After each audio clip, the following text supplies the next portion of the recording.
Praise the Lord. இந்த November மாதத்தில் 11ஆம் தேதியாகிய இந்த செவ்வாய்க்கிழமையின் காலை வேளையில் தேவ சமூகத்தில் வந்திருக்கிற ஒவ்வொருவரையும் கர்த்தர் தாமே ஆசிர்வதிப்பாராக. இந்த நாளிலும் நம்ம தியானிக்கிற கர்த்தருடைய வார்த்தை நம்முடைய பரிசுத்த வேதாகமத்தில் ரோமருக்கு எழுதின நிருபம் 8ஆம் அதிகாரம் 28வது வசனம். Romans chapter 8 verse 28.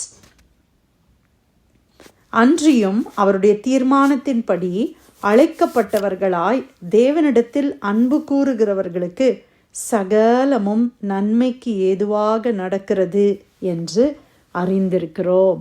Amen, hallelujah, praise the Lord. இந்த காலை வேளையில் கர்த்தர் நம்மளுக்கு கொடுத்த இந்த அருமையான வசனத்துக்காய் கர்த்தரை ஸ்தோத்திரிக்கலாமா?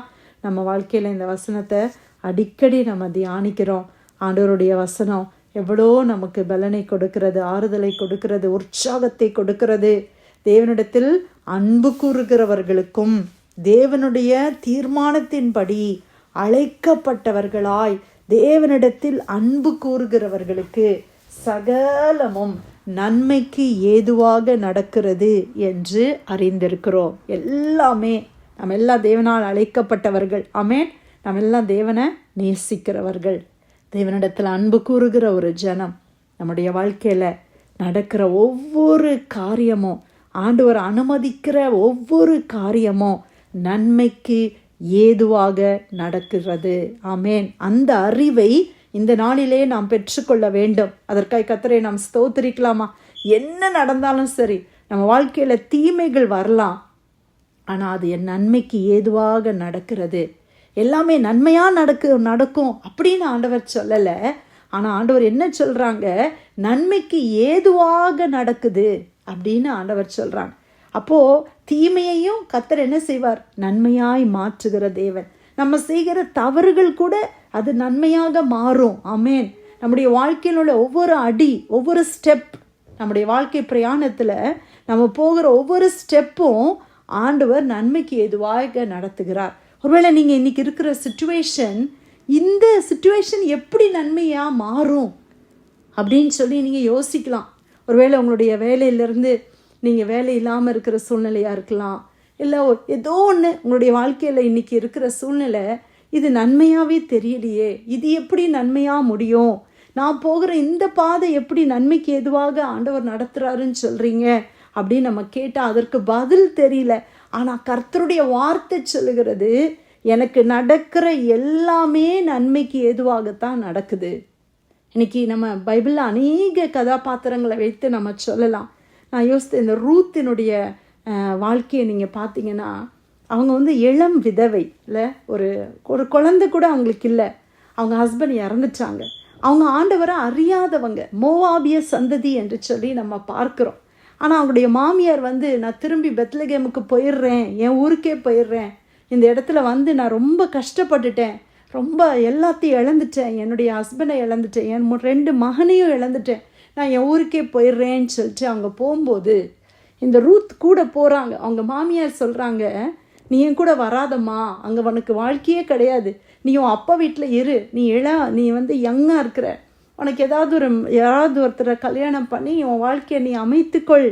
அப்போ அந்த ரூத் சொல்கிறாங்க, இல்லை நான் உங்கள் கூட வருவேன், உங்களுடைய தேவன் தான் என்னுடைய தேவன். இப்போ நகோமி இருந்த நாட்களில் ஒருவேளை யெகோவா தேவனை பற்றி அவர்கள் சொல்லியிருக்க கூடும்.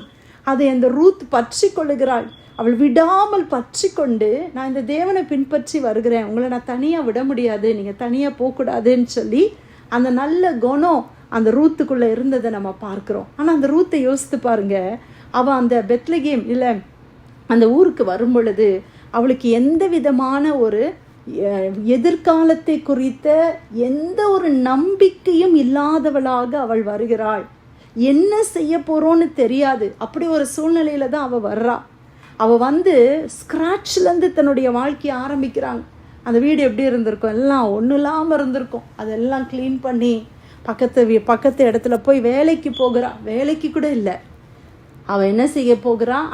அந்த கீழே விழுகிற அந்த நெற்கதிர்களை பொறுக்குவதற்காக போகிறாள். அப்படிப்பட்ட என்னமோ சாப்பிட்றதுக்கு ஏதாவது கிடைச்சா போதும், பிச்சை எடுக்காமல் கீழே இருக்கிற ஏதாவது இந்த கார்பேஜ்லேருந்து எடுத்து சாப்பிடணும்னு ட்ரை பண்ணுவாங்கள்ல. லிட்ரலாக ரூத் அவங்க சூழ்நிலை அப்படி தான் இருந்துச்சு. அப்படி தான் அவங்க போகிறாங்க. ஆனால் பாருங்கள் பிரியமானவர்களே, வசனம் சொல்லுது, அவள் போன முதல் வயல் நிலம் எது? போவாஸனுடைய வயல். அவளுக்கு தெரியவே தெரியாது அந்த போவாஸ் இவளுடைய கணவருடைய சொந்தக்காரர், இவங்க சுதந்திரவாளி, எதுவுமே தெரியாது. ஆனால் பார்த்திங்கன்னா அவள் போகிறா, அந்த இடத்துல அவள் அமைதியாக இருக்கிறா. அந்த கடைசியில் அந்த போவாஸை திருமணம் பண்ணுகிற அளவுக்கு கர்த்தர் அவளை நடத்துகிறதை பார்க்கிறோம். அந்த ரூத்தை குறித்து இன்றைக்கி நம்ம பேசுகிறதுக்கு காரணம் என்ன? தாவீது ராஜாவை பெற்றெடுத்த ஒரு பூட்டி அம்மாவாக அவர் ஒரு கிரேட் கிராண்ட் மதராக அந்த இடத்துல மாறுகிறார். மேசியாவுடைய சந்ததியில் ரூத்தினுடைய நேம் வருகிறத நம்ம பார்க்குறோம். ஒருவேளை அன்னைக்கு அந்த ரூத்துக்கு இதெல்லாம் தெரிஞ்சிருக்குமா அப்படின்னு கேட்டிங்கன்னா தெரிஞ்சிருக்காது. ரூத்துக்கு இதெல்லாம் தெரிஞ்சிருக்குமா? அவளுடைய சந்ததியில் தான் தாவீதுன்ற ஒரு பெரிய ராஜா வரப்போகிறாரு. தாவீது ராஜாவுக்கு பிறகு அவள் மேசியா அவருடைய மூலமாக தான் வரப்போகிறான். அந்த ரூத்துக்கு தெரிந்திருக்குமா அப்படின்னா எனக்கு தெரியல அவளுடைய வாழ்க்கையில். ஆனால் தேவன் எல்லாமே நன்மையாய் நடத்தினார் அல்லவா? அவள் தீமையாய் நினைத்த காரியங்களை கூட தேவன் நன்மையாய் முடிய பண்ணினார் அல்லவா? இந்த மாதிரி நம்ம ஒவ்வொருத்தரையும் சொல்ல முடியும். நீங்களே உங்களுடைய வாழ்க்கையில் யோசித்து பாருங்களேன். நம்ம வாழ்க்கையில் நம்ம நிறைய நேரத்தில் இதெல்லாம் தீமைன்னு நினச்சிருப்போம். ஆனால் அது நன்மையாக முடிஞ்சிருக்கா இல்லையா? இன்றைக்கி கூட ஆண்டவர் அழகா அப்படியே ஒரு உருவத்தை அப்படியே சித்திரம் தீர்க்கிற மாதிரி ஆண்டவர் செய்கிறாங்க. ஒரு ஆர்டிஸ்ட் எப்படி ஒரு படத்தை வரைய ஆரம்பிக்கும் போது ஒன்றுமே இல்லை, என்னடா இது இப்படி கலர் கலராக இங்கெங்கன்னு அப்படி இருக்குது, இங்கெங்கே லைன்ஸாக இருக்குது, ஒன்றும் பெருசாக தெரியலையேன்னு நினைக்கிறோம். ஒரு சிற்ப ஆசாரி அவருடைய அந்த ஸ்கல்ப்சரை அவர் எடுக்கும்போது அதை உருவப்படுத்தும் பொழுது அது நம்மளுக்கு ஒன்றுமே புரியல. ஆனால் அதெல்லாம் ஃபினிஷ் ஆகி வரும்போது எவ்வளோ பியூட்டிஃபுல்லாக இருக்குது இல்லை பிரியமானவர்களே? ஆண்டவர் நம்முடைய வாழ்க்கையில் கூட அவர் ஒவ்வொரு பீசஸாக என்ன செய்கிறார்? நகர்த்தி நம்மளை அப்படியே உருவப்படுத்துகிறார். அதனுடைய ஃபுல் பிக்சரை நம்மளால் இன்றைக்கி பார்க்க முடியல. அதனால தான் நம்ம என்ன செய்கிறோம்? ஆண்டவர் நமக்கெல்லாம் இப்படி தீமையாக நடக்குதுன்னு நினைக்கிறோம்.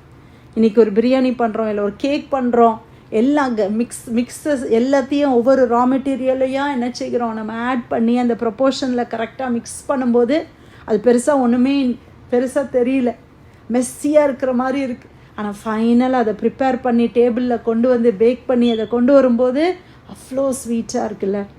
அந்த மாதிரி தான் நம்முடைய லைஃப்பை ஆண்டவருக்கு என்றைக்கு நீங்கள் ஒப்பு கொடுத்தீங்களோ நம்முடைய வாழ்க்கையில் நடக்கிறது எல்லாம் நன்மைக்கு ஏதுவாய் நடக்கிறது. ஹல்லேலூயா! கர்த்தர் அதை நன்மைக்கு ஏதுவாகத்தான் நடத்துகிறார் என்கிற அறிவு இந்த காலை வேளையில் நமக்கு உண்டாக கர்த்தர் கிருபை செய்வாராக. ஆமென். ரோமர் 8:28 அன்றியும் அவருடைய தீர்மானத்தின்படி அழைக்கப்பட்டவர்களாய் தேவனிடத்தில் அன்பு கூறுகிறவர்களுக்கு சகலமும் நன்மைக்கு ஏதுவாய் நடக்கிறது என்று அறிந்திருக்கிறோம். கர்த்தர் கொடுத்த நல்ல வார்த்தைக்காய் தேவனுக்கு நன்றி செலுத்தி பிரேயர் லைனில் வந்திருக்கிற யாராவது நம்ம ஜெபிக்கலாமா?